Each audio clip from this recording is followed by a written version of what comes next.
Also,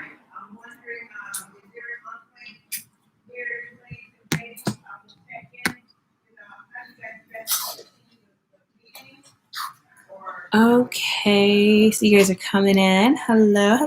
This is Terry. Give you guys a second to come on in.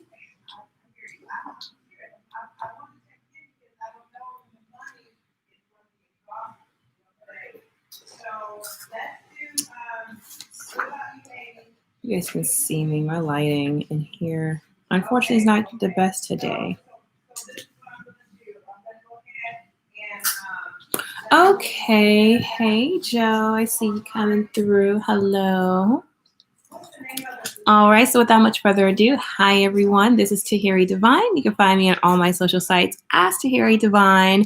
I go by the student and the teacher. So we are here to learn and grow and expand with each other for the awareness and raising of our physical, emotional, mental, spiritual health, and all that. So yay.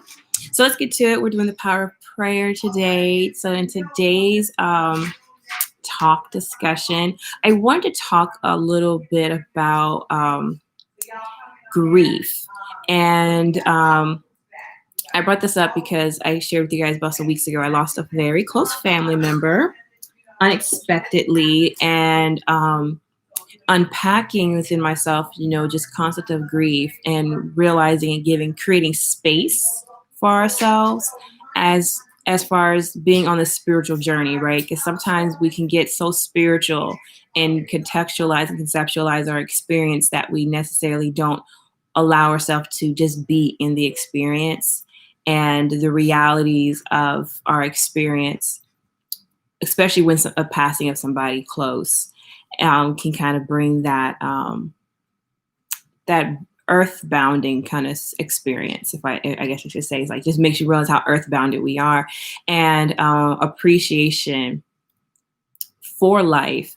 But as far as talking about this concept of prayer and knowing that we're talking about mental strength and mental dexterity, we don't want to negate the emotional, psychological aspect that we experience as well. So that's another realm that prayer taps into. So we're tying all three parts of the self as mind, body, spirit, or soul, mind, body into each other, integrating the process or the power of prayer into all three realms of ourselves and not limiting. But as we strengthen one end, we also strengthen the other end. So with that said, I actually have today, I brought out my book of Psalms today, and Psalm 77 was one of the Psalms that I felt like really kind of talks to that aspect of grief or loss or loss of faith. I know for a lot of people I do know, grief and death and loss is something really hard to comprehend or understand. And wanting to allow ourselves to create space for ourselves to have that. So have that space for ourselves. So here is Psalm 77. The verse that I'm going to focus on will be verses 1 through 3. It goes, I cried unto God with my voice, even unto God with my voice, and gave an ear unto me. In the day of my trouble, I sought the Lord. My soul ran in the night and ceased not. My soul refused to be comforted. I remembered God and was troubled. I complained and my spirit was overwhelmed. And then it goes into other things that whatever. But looking at this verse, as far as recognizing that the Psalms and psalmists, these scriptures are spells, if you want to call it that, and looking at the way the stories or the way the psalm is written, the poem is written, it's really like a cry into self, right? Or when we think about this crying into something higher than ourselves or our higher self as giving us resonance and understanding in our experience as it pertains to grief or wanting to cry out. or being in the, as they say, the day of trouble. So I think the day of trouble is when we deal with these emotions of ourselves and wanting to talk ourselves through it to give way of meaning and understanding to the experience. And I think that's a beautiful space to allow ourselves to do, is to recognize our own mortality, but also within that recognize the gift of the present and the gift of life, and embodying all of it, and not waiting until tragedy or despair comes in to appreciate um, being here and doing and creating and living the life um, that you can create by having another day. So it's really about appreciation of time, appreciation of life, appreciation of the self, um, really following your true path. Um, there's a beauty in tears. That's why they always have the laugh now, cry later, laugh now kind of concept. Is like we go through the ebb and flow of life and life experiences. And the whole purpose of having a spiritual practice is to be balanced. And balance doesn't always mean that you're equal. Balance can also mean there's times when you veer to the left and there's times when you must veer to the right. But it's to always remember that the goal is to stay in the middle, not to be too far right or too far left. Always being allow yourself to guide through it, like a serpent or a fish in the water.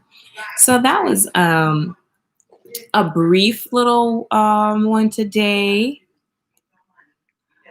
It will take a while. Time heals pain of lost. Yeah, time. I agree. I have to talk about time because I really have a very unique perspective with time, but I totally get what you're saying there. I totally understand what you're saying.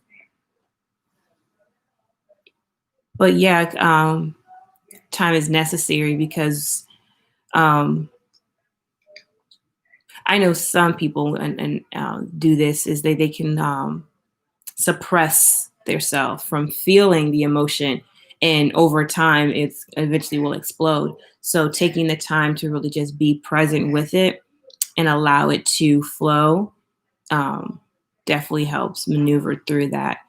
And I think also being having the ability to intellectualize and conceptualize and contextualize the experience is one aspect that can be helpful, but not to lean too much in that. Allow both sides to jump in and out of the game, the emotional and the mental side of it. But yes, awesome. Well, anything else you guys want to add in? This was a short, brief one because I think it's a lot to. It's not a lot to chew on, but it is something to really sit with as a real life experience that happens for all of us, one way or another.